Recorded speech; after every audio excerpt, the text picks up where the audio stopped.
နင်တို့ကိုမနင်တို့ကို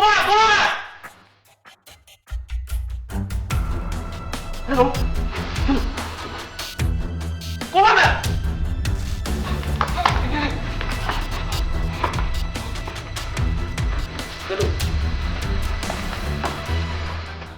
ဘလို့ဖြစ်တာလဲဗျာဘလို့ဖြစ်တာကျွန်တော်မင်းနေ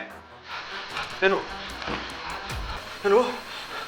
ဒီအိမ်မှာလူ3ယောက်ပဲရှိတယ်ကျွန်တော်မရှိသူ့ကိုခင်ဗျာစောင်းရှောင်းမှာနားမလဲဘူးလားဟမ်ခင်ဗျားဗျာ